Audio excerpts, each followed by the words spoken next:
alles ist frei, die Sonne scheint, alle Ampeln sind auf grün, Parkplatz direkt vor der Tür, alle lächeln dich an, es ist ein Traum. Was ist Energie? Ist das irgend so ein spiritueller Hokuspokus? Gibt es das überhaupt? Nein, da glaube ich nicht dran, total der Quatsch. Also, man muss jetzt kein spiritueller Guru sein, um sich mit sowas auszukennen, ja? Aber es ist, WLAN und Bluetooth sieht man nicht, aber jeder weiß, dass es das gibt und glaubt auch dran, ne? Also so. Bei Energie ist das ja etwas, was man nicht sieht, sondern nur spürt und deswegen ist es eigentlich leichter, ja, wie soll ich sagen, das zu leugnen oder das abzutun und zu sagen, ja, es ist irgend so ein Hokuspokus-Kram. Aber okay, krass, mein Video ist ausgegangen. Energie, keine Ahnung. Also, es gibt aber eine Sache, die niemand leugnen kann. Und zwar, wenn man in einen Raum reinkommt und dort sitzen zwei Leute und nehmen wir mal an, die haben sich jetzt gestritten. Also es gibt mehrere Situationen, aber nehmen wir mal an, die haben sich jetzt gestritten und man kommt da rein und man weiß aber überhaupt gar nichts von dem, was da vorher vorgefallen ist. Man wird, und das kann jeder zu 100% bestätigen, man wird spüren, dass die sich gerade gestritten haben, obwohl man nicht bei der Situation anwesend war. Genauso, wenn man einen Raum betritt und so sitzen mehrere Personen, 2, wie auch immer, 3, ist egal. Und die haben gerade über einen gesprochen, also über die Person, die dann diesen Raum betritt, werden alle Beteiligten, also auch die Person, die diesen Raum betritt, wissen, dass gerade über sie gesprochen wurde. Das ist so. Das kann auch niemand leugnen. Und das ist nämlich Energie. Das ist nämlich der Punkt. Und wenn man das dann sagt, dann sagen alle, ja, stimmt. Genau, also es ist etwas, was man nicht sieht, aber absolut spürbar ist. Und ich weiß, dass jeder so eine Situation kennt. Also man kann es auch auf was Positives formulieren. Ne? Also wenn jetzt keine Ahnung was.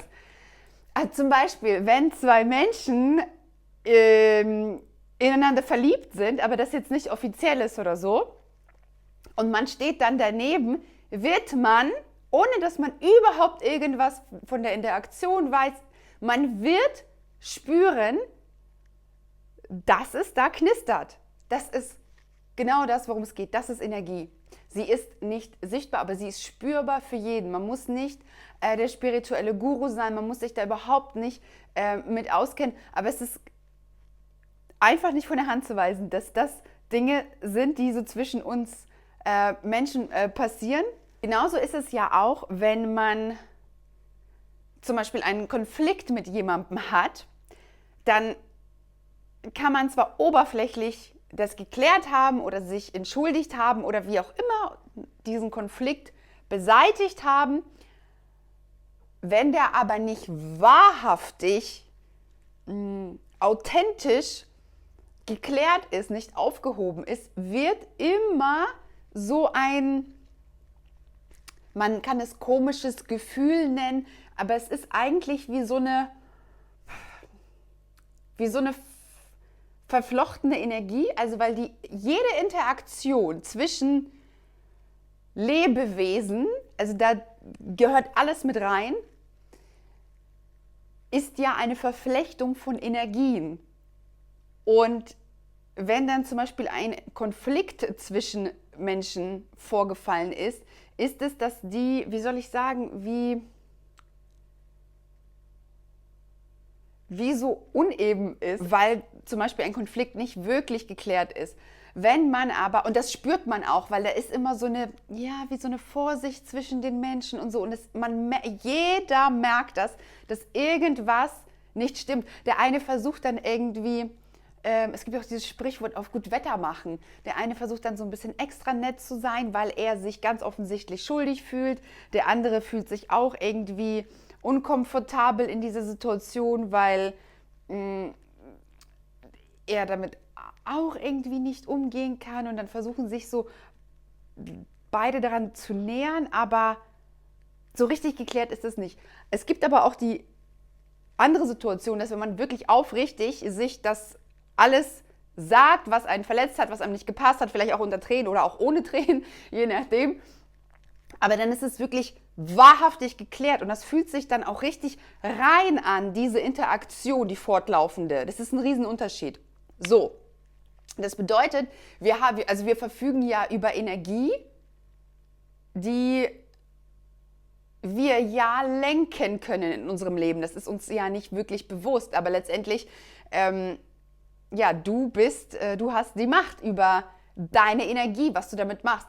Ich nehme mal ein anderes Beispiel, was vielleicht nochmal zeigt, wie sehr wir das selbst beeinflussen können. Wenn man zum Beispiel morgens aufsteht und man ist schon spät dran, alles total hektisch, alles fällt runter, keine Ahnung, also man sagt ja mit dem falschen Bein aufgestanden, aber so ungefähr.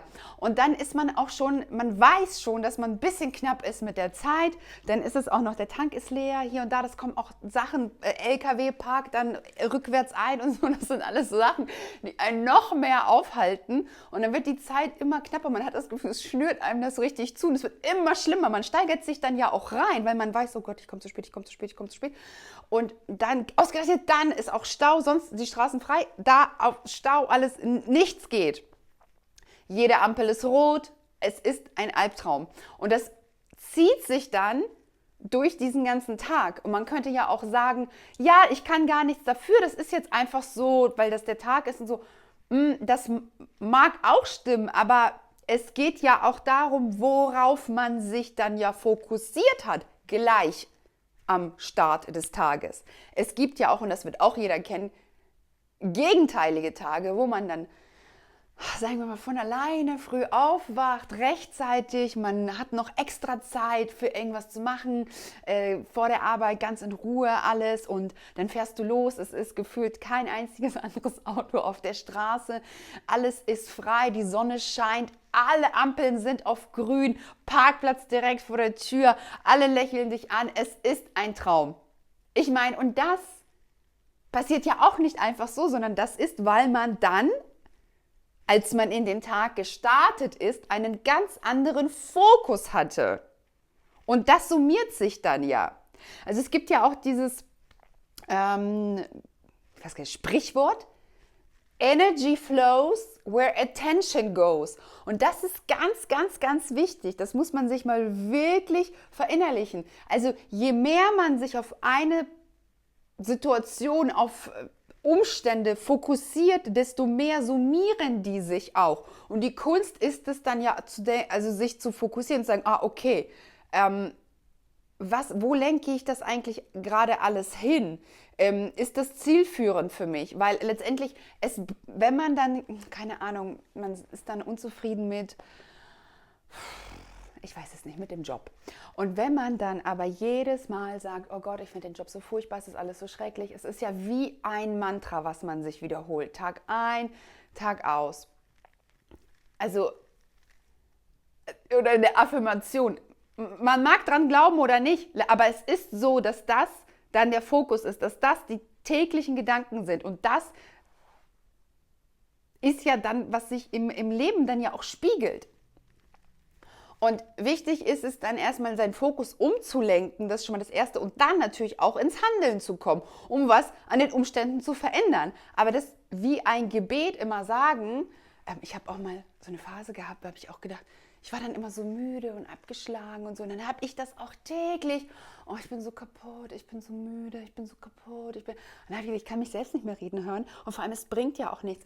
Also ich wiederhole das wie ein Mantra. Das geht in jede Zelle meines Körpers. Also es mag ja sein, also nicht es mag ja sein, es war so. Ich war total erschöpft und kaputt.